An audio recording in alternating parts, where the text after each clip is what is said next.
Gateways are BPMN flow elements that are used to control how sequence flows interact as they converge and diverge within a process.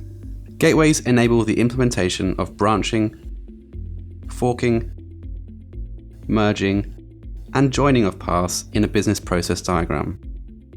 In order to define different process flow behaviors, BPMN provides different types of gateways. These are defined with different icons within the diamond shape of the gateway.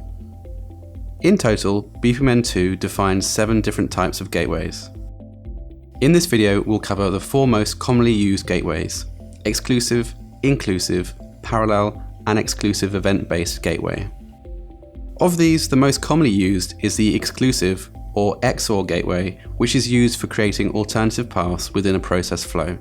For example, exclusive decisions or sequence flow looping. Exclusive gateways can be represented as either blank or with an X symbol within the diamond shape. In contrast, for an inclusive or gateway, all condition expressions are evaluated.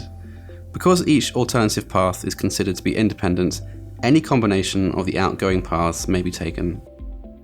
A parallel or AND gateway creates parallel paths without checking any conditions. This means that each outgoing sequence flow becomes active upon the execution of a parallel gateway, which is commonly known as a process fork. For incoming flows, a parallel gateway will wait for all incoming flows before triggering the flow through its outgoing sequence flows, which is known as process join. Finally, an event-based exclusive gateway is similar to an exclusive gateway in that it represents a branching point in the process.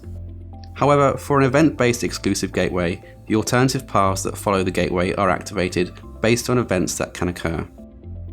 This means that a process decision is usually performed by an external participant.